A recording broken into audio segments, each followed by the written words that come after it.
Alors, pour ceux qui nous visitent pour la première fois, on est ravis de vous compter parmi nous. Les visiteurs occasionnels, bienvenue également. Les réguliers, vous qui nous suivez par Internet, je vous accueille à la manière de Paul. Bienvenue et que la grâce et la paix vous soient accordées par Dieu notre Père et par le Seigneur Jésus-Christ. C'est Éphésiens 1, verset 2. C'est les salutations de Paul aux Éphésiens dans la lettre qu'il leur a écrite. Et directement après, verset 3, « Béni soit Dieu le Père de notre Seigneur Jésus-Christ, car il nous a comblés de toute bénédiction de l'Esprit dans le monde céleste en raison de notre union avec Christ. » Il nous a comblés de toute bénédiction de l'Esprit dans le monde céleste. Quelles sont ces bénédictions ? Paul en présente quelques-unes dans les versets qui suivent. Versets 4 à 6, « En Christ, Dieu nous a choisis avant la création du monde pour nous adopter. » Versets 7 à 10, « En Christ, par son sang, il nous a rachetés de nos fautes. En Christ, nous avons été désignés héritiers. Et en Christ, versets 13 et 14, nous avons été marqués de l'empreinte du Saint-Esprit. » Ça fait 4 bénédictions rapidement évoquées. Et il y en a plein d'autres, mais pour toutes ces raisons, je vous propose de le louer avec nos voix, par des chants, par nos prières. Et je vais commencer par la prière. Seigneur, nous voulons te remercier pour l'occasion qu'on a de se réunir tous ensemble. Nous pensons à ceux qui ne peuvent pas se joindre à nous, les malades, pour des raisons de santé. Nous pensons à nos frères et sœurs qui sont persécutés et qui ne peuvent pas forcément le faire avec leurs autres frères et sœurs. Et on te prie pour eux de les fortifier, de les encourager dans leur foi et dans leur vie. Merci pour toutes les bénédictions dont tu nous fais part. Merci de nous avoir choisis bien avant notre naissance et celle de nos parents. Merci parce que tu nous as rachetés de nos fautes. Merci parce que nous avons été désignés héritiers du royaume de Dieu, comme on l'a vu la semaine dernière également. Merci parce que tu nous as donné le Saint-Esprit. Nous voulons t'honorer ce matin par nos chants, nos prières, notre attitude de cœur.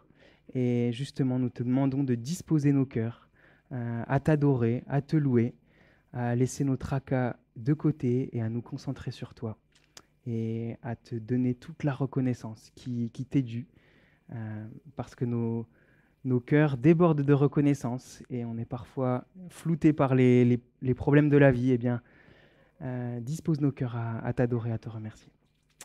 Amen.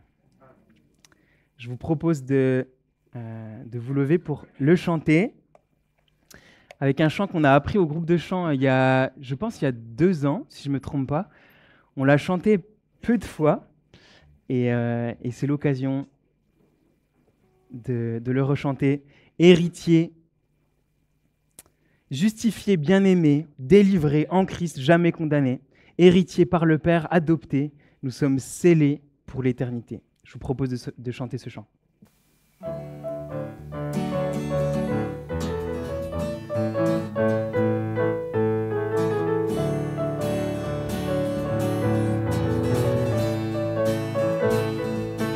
Dieu fait éclater son amour en sacrifiant son Fils, déclaré juste pour toujours, unis à Jésus-Christ. Nous sommes enfants du Seigneur, sa grâce nous libère. Plus d'esclavage, plus de peur, nous crions Abba Père. Justifié,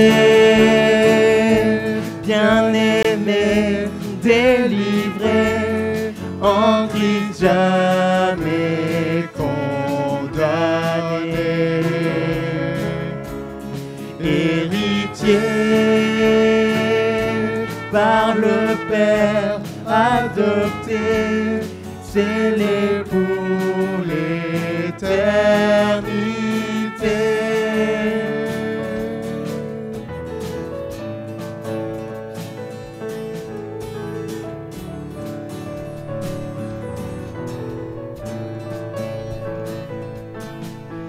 Le péché veut nous enchaîner, mais l'Esprit nous conduit. savons que prier, il exprime nos cris. Luttons avec persévérance, l'esprit nous renouvelle. Souffrons alors dans l'espérance de la vie éternelle. Justifiés, bien-aimés, délivrés, en Christ jamais condamnés. Héritiers par le Père adoptés, scellés pour l'éternité.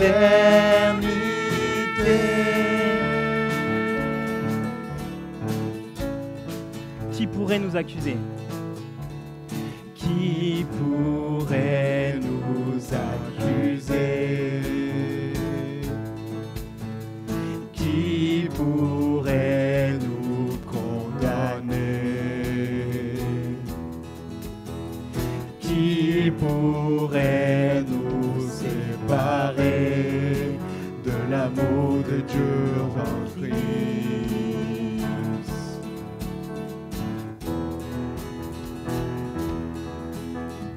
Qui pourrait nous accuser? Qui pourrait nous condamner? Qui pourrait nous séparer de l'amour de Dieu en Christ?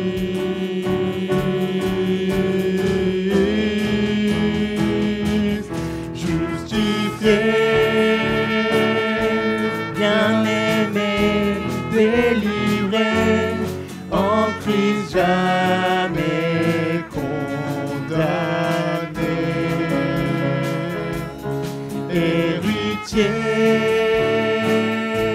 par le Père adoptés, scellés pour l'éternité.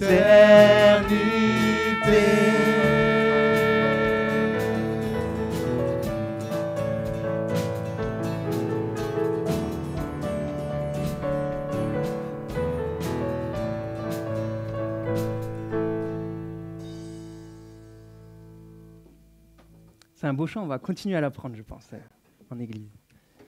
Même s'il n'est pas très facile. Il est beau de louer le Seigneur, il est beau de chanter en l'honneur de ton nom. Psaume 92, d'annoncer au matin ta bonté et pendant les nuits ta fidélité. Un chant que vous connaissez certainement mieux, moins récent.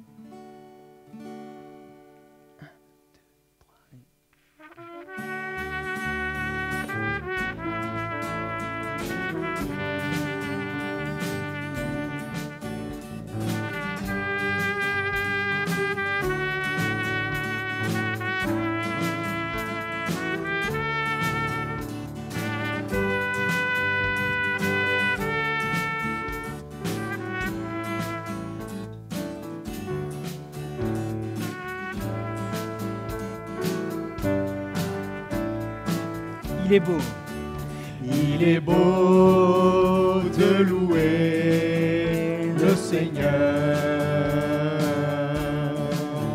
Il est beau de chanter en l'honneur de ton nom, d'annoncer au matin ta bonté et pendant les nuits ta fidélité. On va reprendre.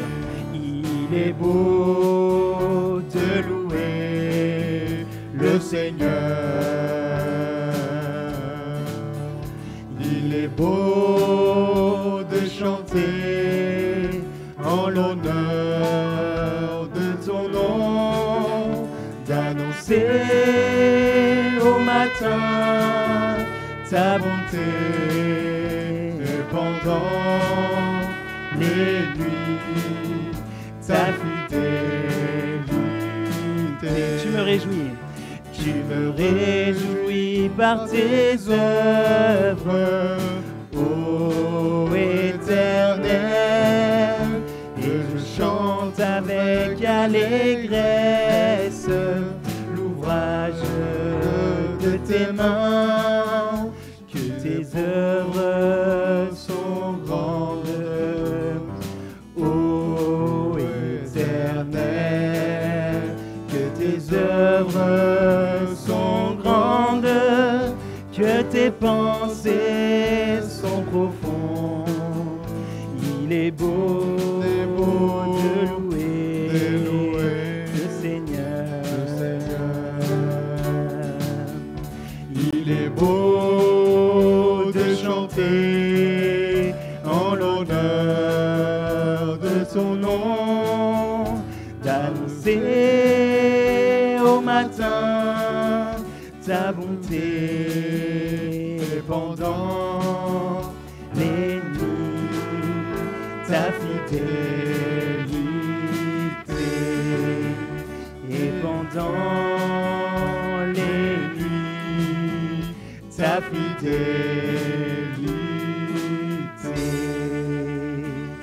et pendant les nuits, ta fidélité.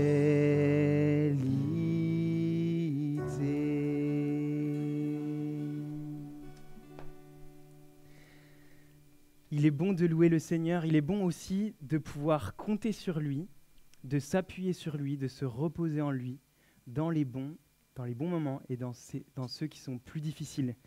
Et je vous propose de chanter « J'ai confiance en mon Seigneur » le long du chemin. 1, 2, 3, 4, 1.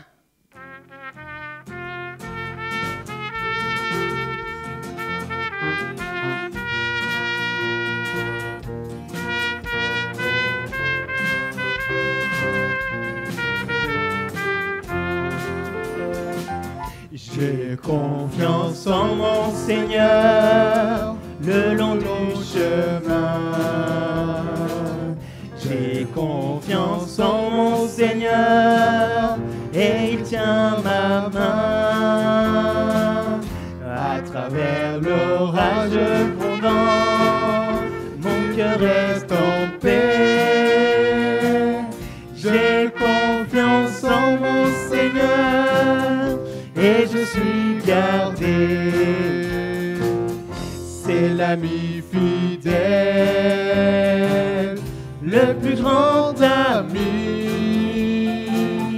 En toute assurance, je m'appuie sur lui. À travers l'orage grondant, mon cœur est en paix. J'ai confiance en mon Seigneur et je suis gardé. J'ai confiance. J'ai confiance en mon Seigneur et le long du chemin. J'ai confiance en mon Seigneur et il tient ma main. À travers l'orage grondant, mon cœur est en paix. J'ai confiance en mon Seigneur et je suis gardé. C'est l'ami fidèle, le plus grand ami. En toute assurance, je m'appuie sur lui. À travers l'orage grondant, mon cœur est en paix. J'ai confiance en mon Seigneur et je suis gardé. J'ai confiance en mon Seigneur et je suis gardé. J'ai confiance en mon Seigneur et je suis gardé.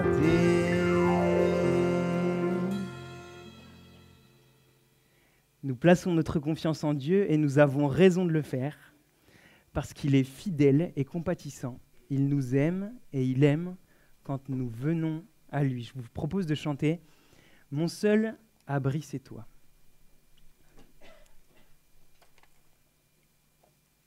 Toujours mon cœur te chantera, car tu me délivres et chaque fois que j'ai peur, je m'appuie sur toi, je m'appuie sur toi.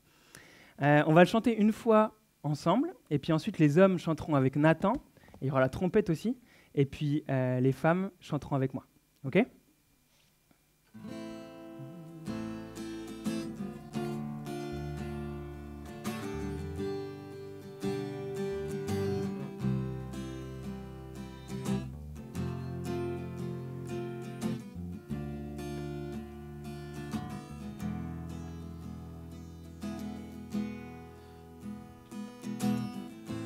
Mon seul abri, c'est toi. Toujours mon cœur te chantera, car tu me délivres. Et chaque fois que j'ai peur, je m'appuie sur toi. Je m'appuie sur toi. Et dans ma faiblesse, le Seigneur me rend fort. Les hommes, mon seul abri, c'est toi. Toujours mon cœur te hantera, car tu me délivres. Et chaque fois que j'ai peur, je m'appuie sur toi. mon seul abri, Je c'est m'appuie toi. sur toi. Toujours mon cœur Et te dans ma chantera, car le tu Seigneur, me délivres. le Et Seigneur chaque fois que me j'ai rend peur, fort. je m'appuie sur Mon toi. seul abri, Je c'est m'appuie sur toi. Toujours mon cœur Et te dans ma faiblesse, le Seigneur me rend fort. Je m'appuie sur toi. Tout le monde. Je m'appuie sur toi. Et dans ma faiblesse, le Seigneur me rend fort. Je m'appuie sur toi.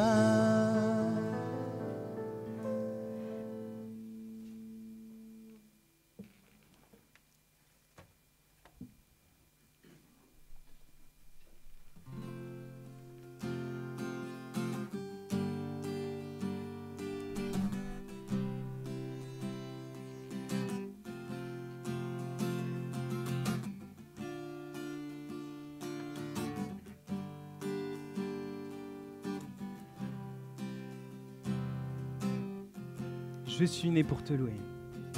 Je suis né pour te louer.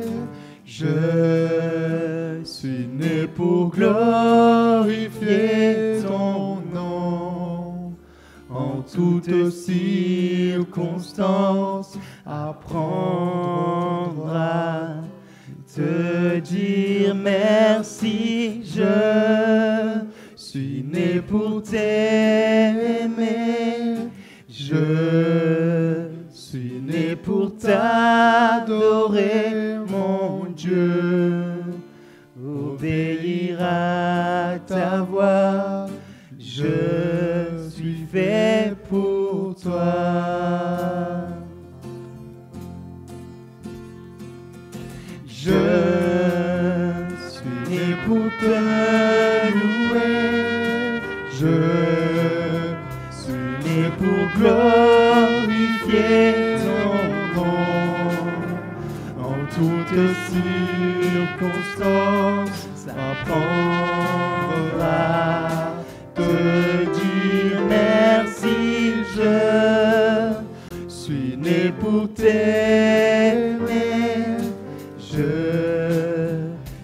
chanter pour t'adorer, mon Dieu, obéir à ta voix. Je suis fait pour ça.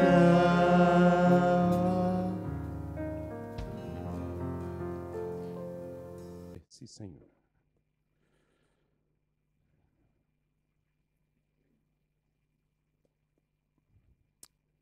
On va continuer à méditer sur le psaume, sur le livre des psaumes. Je pense qu'il peut, merci, Jean, nous inspirer pour la rentrée. Le message de ce matin, l'espoir qui s'élève dans la nuit.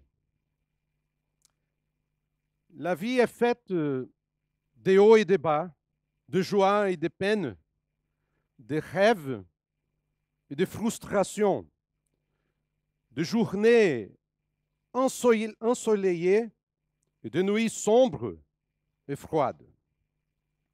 Celui qui s'imagine que la vie est facile et n'a de sens que lorsque tout va bien se trompe.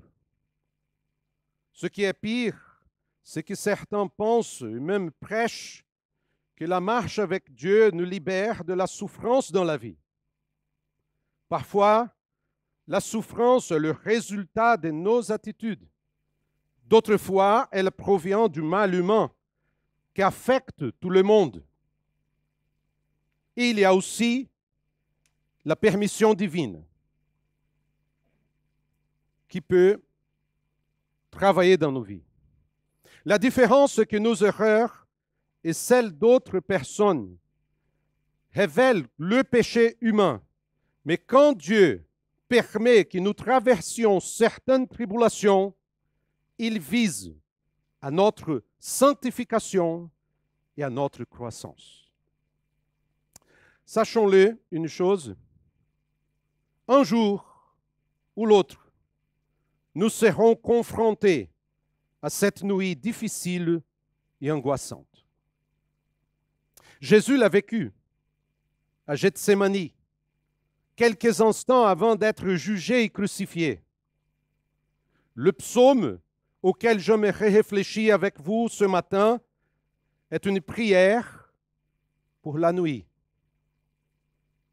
Je vous invite à ouvrir votre Bible ou allumer votre Bible. Psaume 4. J'aimerais réfléchir avec vous ce matin sur cette prière qui peut nous aider dans la nuit sombre et froide.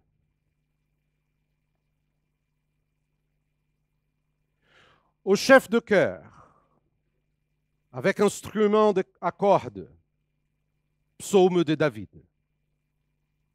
Quand j'écris, réponds-moi, Dieu de ma justice. Quand j'étais dans la détresse, tu m'as mis au large. Aie pitié de moi, écoute ma prière. Vous les hommes, jusqu'à quand mépriserez-vous ma gloire? Jusqu'à quand aimerez-vous ce qui est sans valeur et recherchez-vous le mensonge?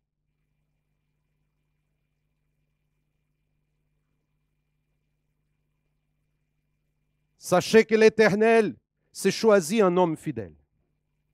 L'Éternel entend quand je crie à lui. Si vous vous mettez en colère, ne péchez pas. Parlez dans votre cœur, sur votre lit, et faites silence.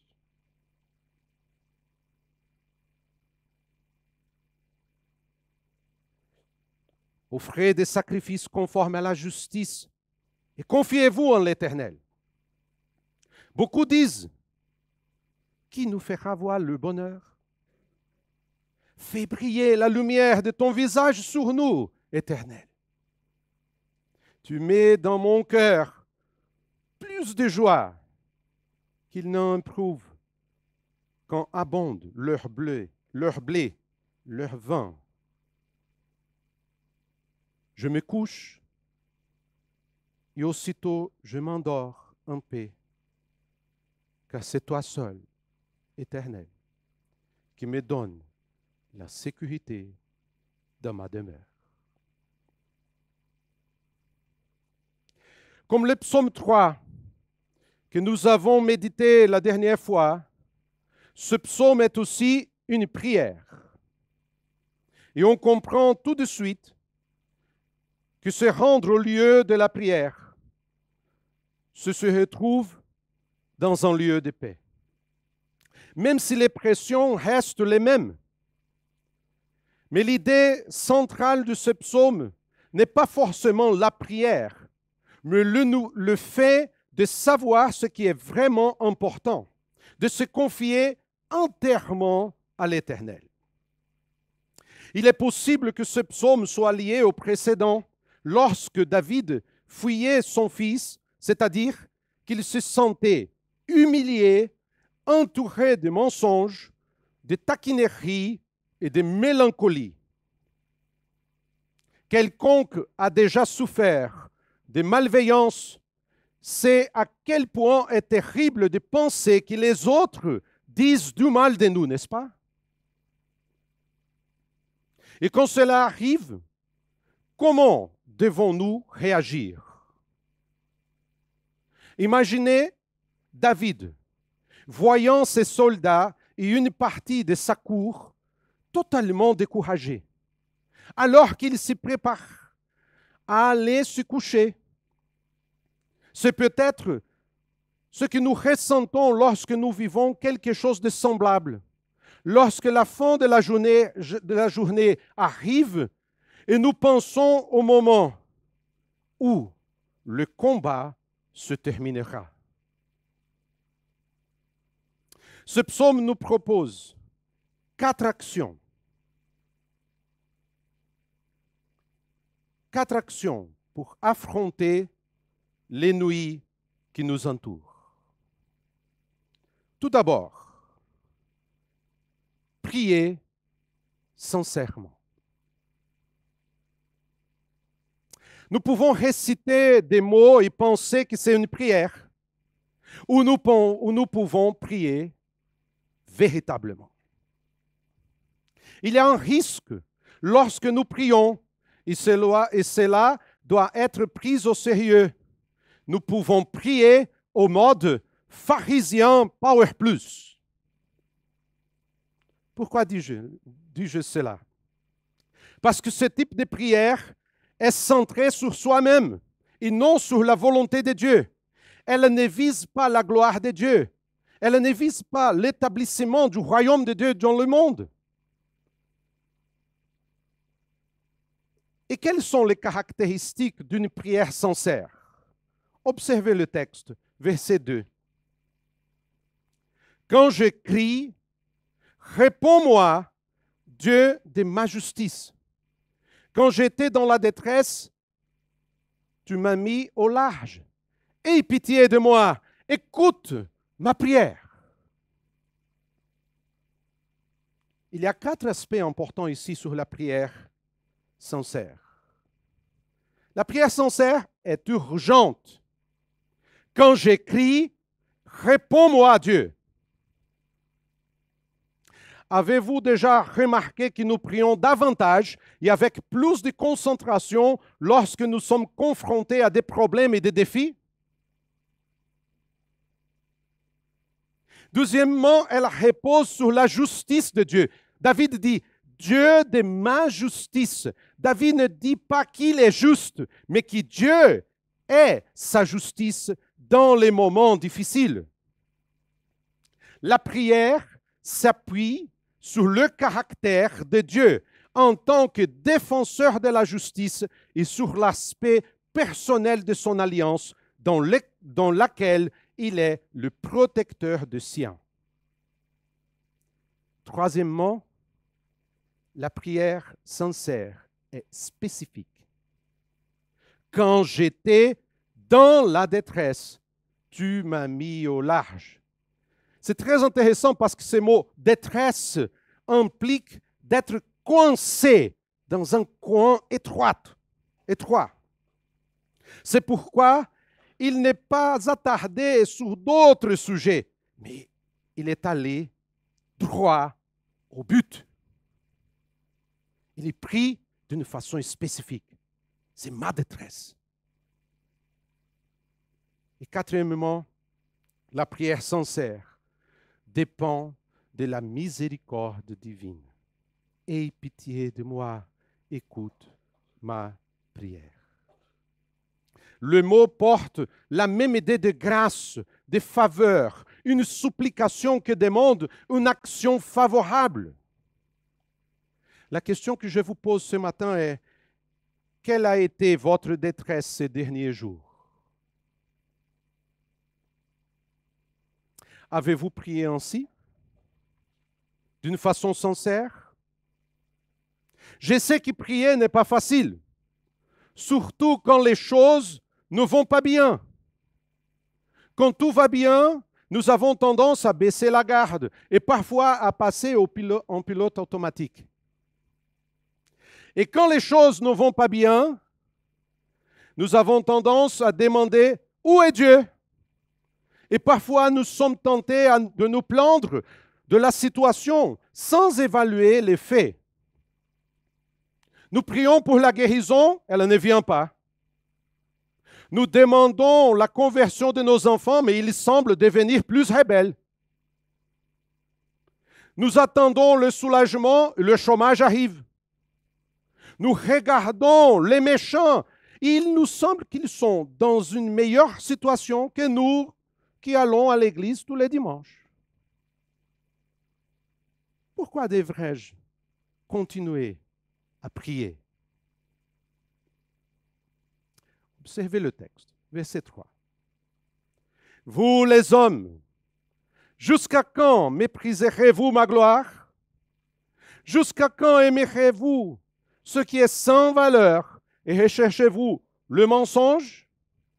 Pause.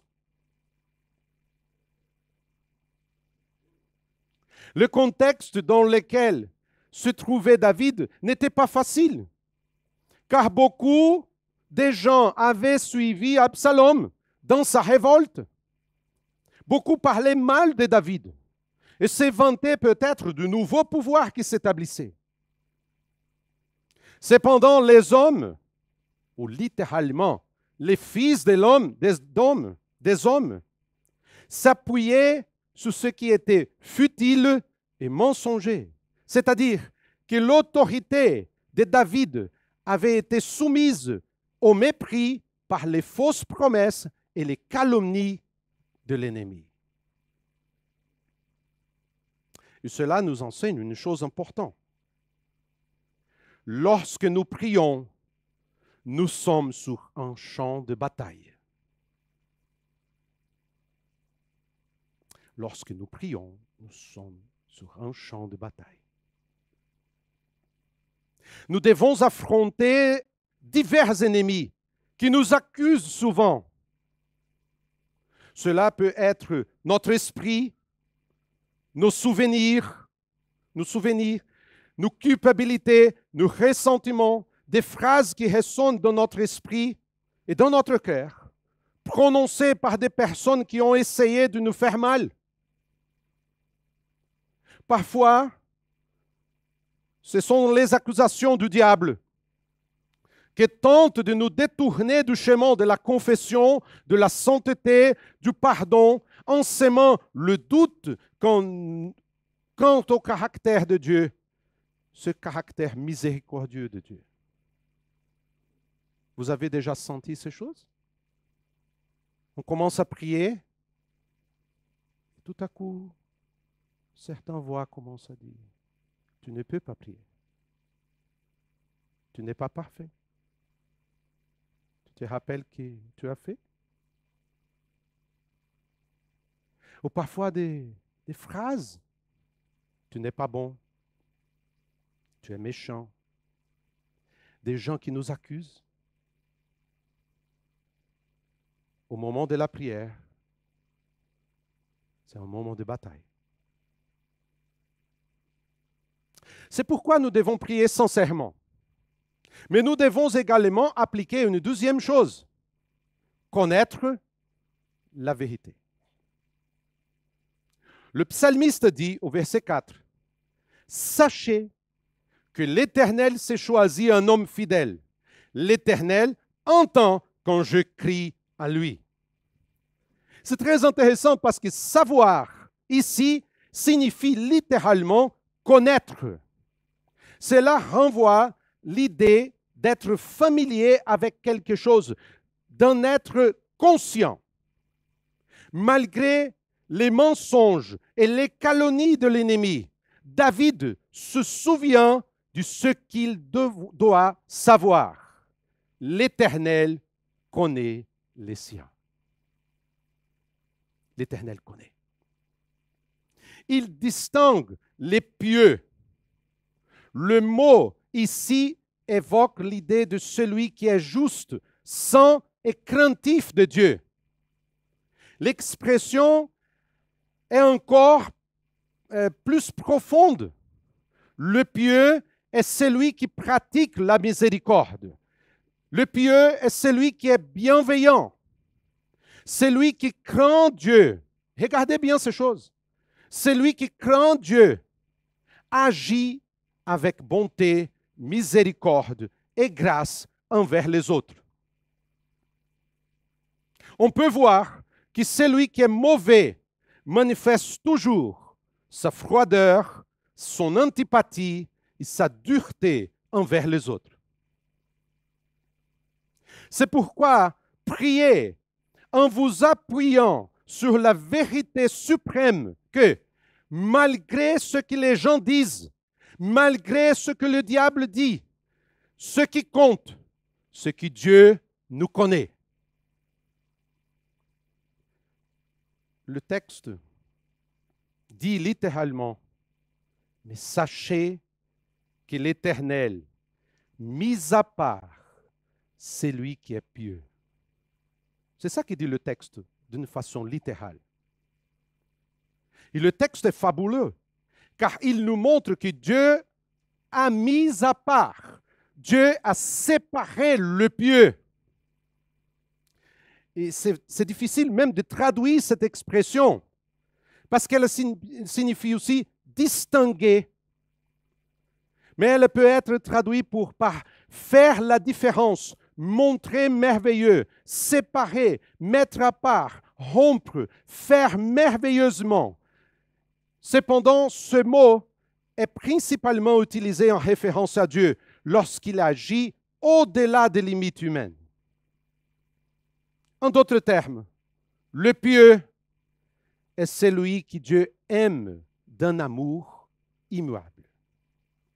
C'est pourquoi le pieux répond à l'amour de Dieu en l'aimant par-dessus tout et en vivant selon la puissance de cet amour. Observez la dynamique.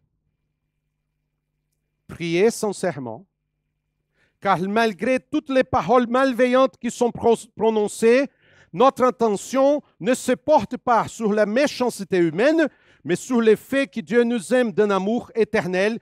Il nous a merveilleusement mis à part pour lui. D'une façon concrète, comment cela s'applique-t-il? Remettez votre colère entre les mains de Dieu. David dit, si vous vous mettez en colère, pêche. C'est ça? C'est ça que dit la parole de Dieu? Non. Si vous vous mettez en colère, ne péchez pas. Parlez dans votre cœur, sur votre lit, et faites silence. Je sais, chers frères et sœurs, il n'est pas facile d'entendre les calomnies. Et cela affecte l'âme et le cœur, n'est-ce pas? Fait profondément mal quand les gens parlent mal de nous, quand on entend les choses. La colère est normale, elle est possible, mais elle ne doit pas nécessairement être pécheuse. Si vous vous mettez en colère, ne péchez pas.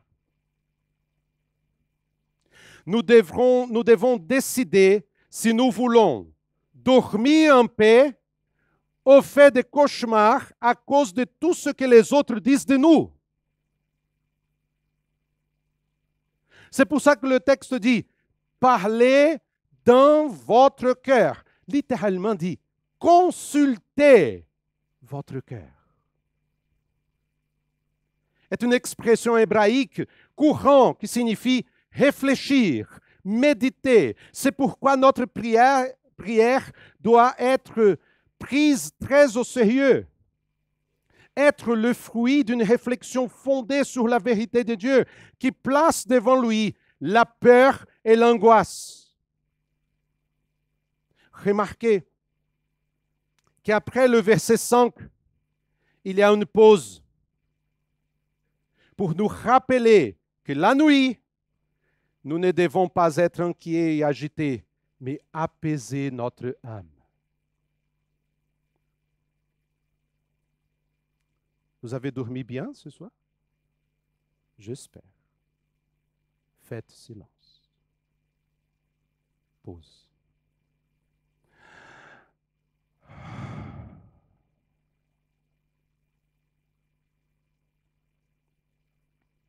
Nous arrivons ainsi à la troisième attitude pour affronter la nuit noire. Faites confiance au Seigneur.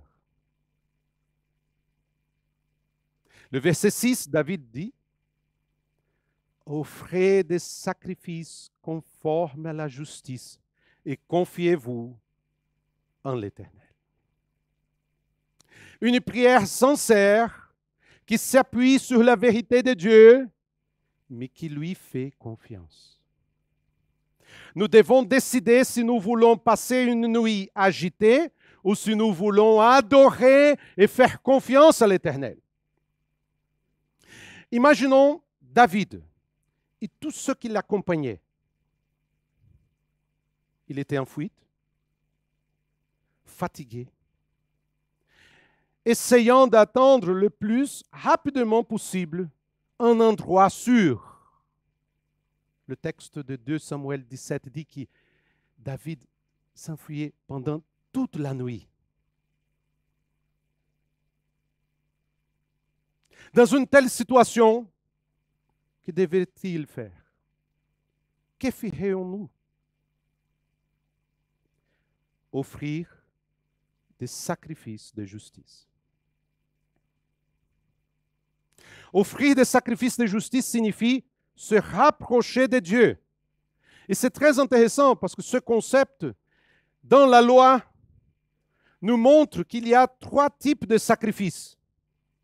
L'holocauste, l'offrande pour le péché et l'offrande de paix. Ici, se rapprocher de Dieu signifie offrir des sacrifices de justice dans un esprit de consécration, c'est l'Holocauste, de confession, offrande pour les péchés, mais aussi de communion, offrande de paix. Tout cela exprimant la confiance en lui. C'est très intéressant, car la confiance ici n'est pas quelque chose de purement psychologique. Ce n'est pas quelque chose de religieux, de mystique ou d'impersonnel. La confiance ici est liée à une attitude d'adoration correcte.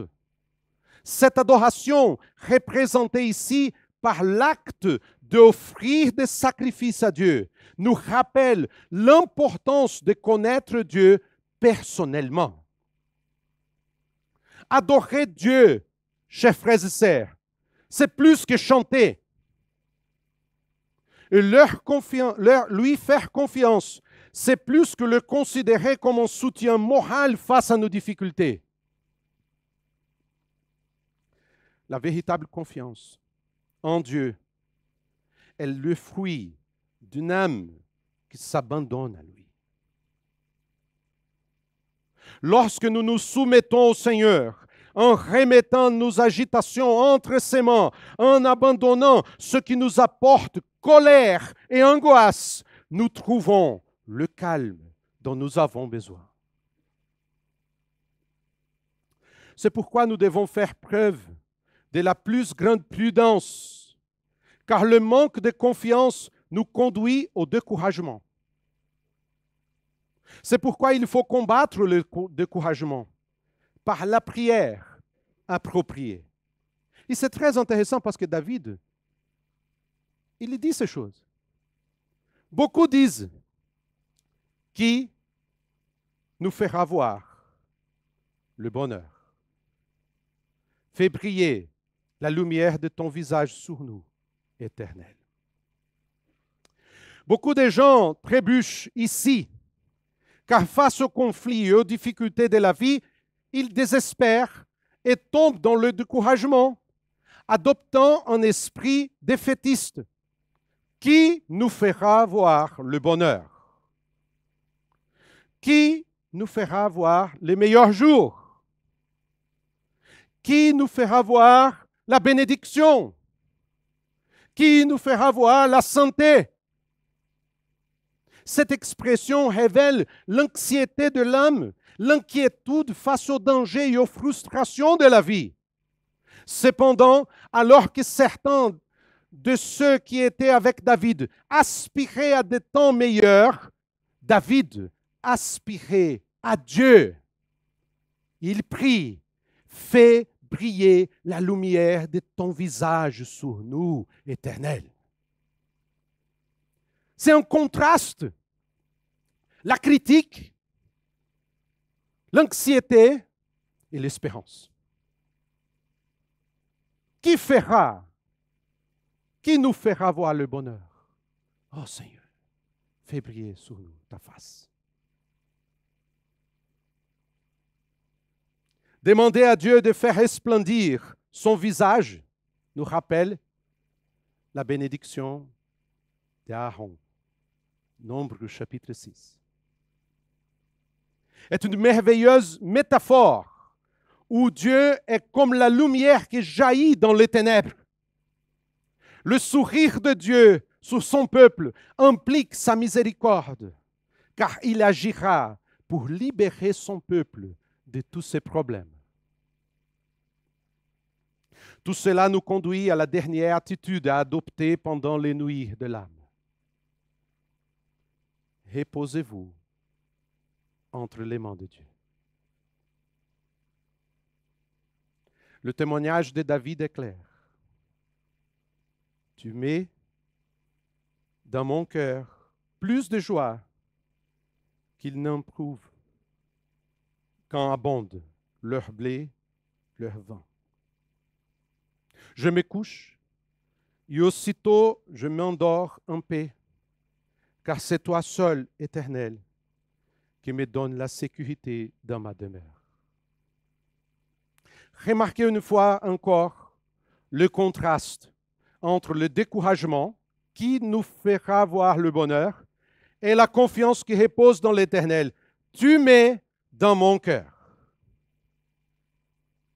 La prière apporte plus de joie que le monde ne peut nous donner.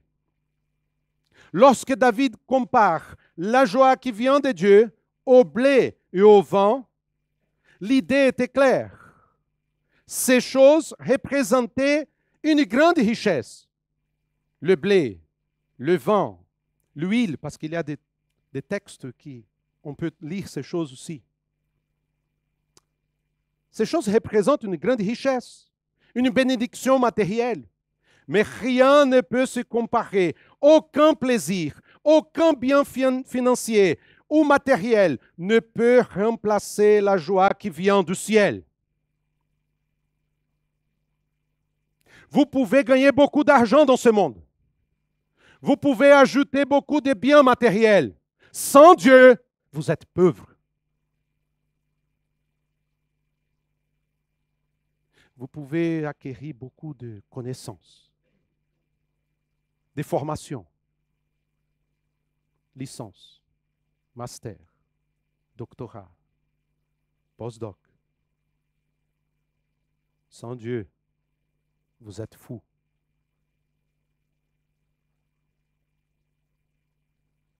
dans le texte, le psalmiste dit que c'est Dieu qui a mis cette joie dans le cœur. Cette joie engendre une paix, une sécurité que seul Dieu peut donner. Je me couche et aussitôt, je m'endors en paix. C'est très beau, hein? Je me couche, je m'endors en paix. La paix, un sommeil tranquille. Quelle merveilleuse bénédiction! Je connais des gens qui ont beaucoup d'argent, beaucoup de biens, mais qui n'ont ni paix, ni sommeil tranquille. Ils ont besoin d'un cachet pour dormir, un cachet pour se réveiller, un cachet pour travailler, un cachet pour arrêter de travailler.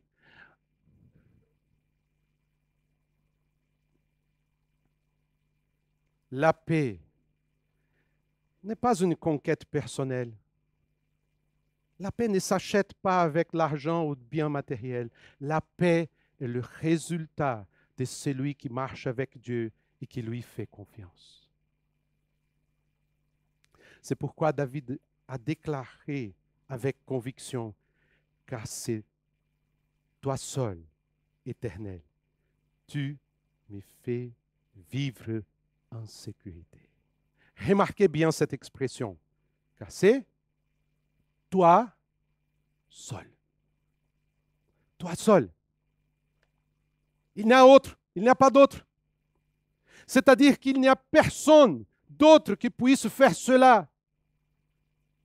Combien de fois ne cherchons-nous pas le réconfort et le repos dans des lieux, des personnes ou des motivations erronées?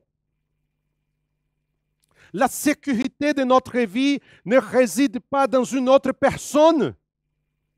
Combien de conjoints pensent que s'ils abandonnent leur mariage et changent de partenaire, tout sera différent?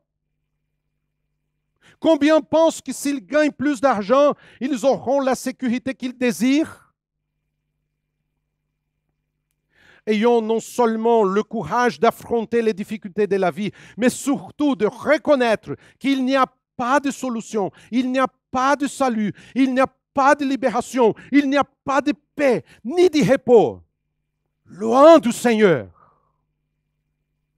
J'ai besoin de toi, Seigneur, toi seul. Je n'ai pas besoin d'autres personnes. J'ai besoin de toi, toi seul. Il est magnifique de voir comment le texte dit littéralement. Car toi seul, Éternel, tu me fais habiter en sécurité. La sécurité ici a la même idée que celle de faire confiance, d'être sûr, d'oser, d'avoir de l'espoir et de la sécurité. Cette condition dépend de la fidélité du pieux envers Dieu.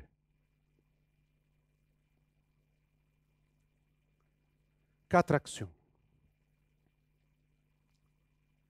pour affronter la nuit difficile, les voix qui nous accusent, les ennemis qui sont contre nous. Priez sincèrement. Connaître la vérité. Dieu connaît les siens. Dieu te connaît. Si vous êtes pieux, Dieu te connaît. Faites confiance au Seigneur. Reposez-vous en Dieu. Nous tous, à un moment donné, traverserons une longue et difficile nuit d'épreuves. La vie n'est pas facile. Il y a beaucoup de gens prêts à nous perturber, à parler mal de nous, à nous critiquer. Des langues diaboliques.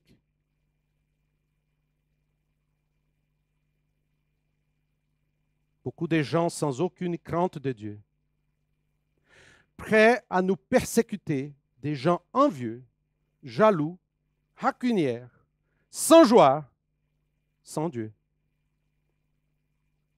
Parfois même dans l'Église. À cause de telles situations, nous pouvons passer des nuits tristes, des nuits sombres. Mais je termine donc ce message par une phrase.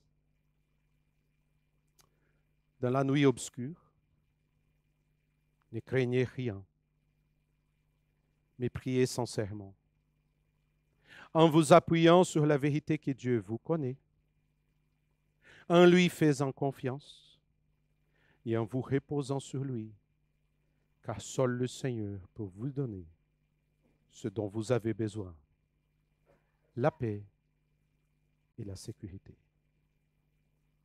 J'espère que ce soir, vous puissiez dormir bien, en paix. Tu me connais, Seigneur. Tu me connais. Je vous invite à prier.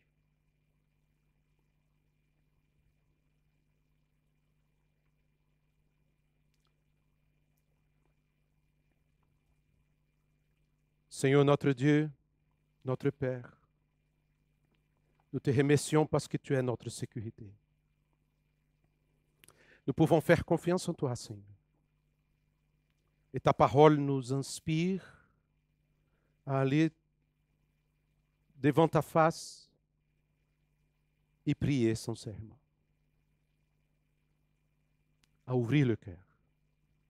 À déposer notre colère, notre angoisse, notre tristesse. Parce que tu nous connais. Tu puisses bénir chacun et chacune ici. Et que pendant cette rentrée, on puisse voir ta présence qui va agir dans notre vie. Et que pendant les nuits difficiles, ta paix et ta sécurité soient avec nous. Que tu puisses bénir ton peuple. Qu'on puisse faire le silence et reposer entre tes mains. Au nom de Jésus.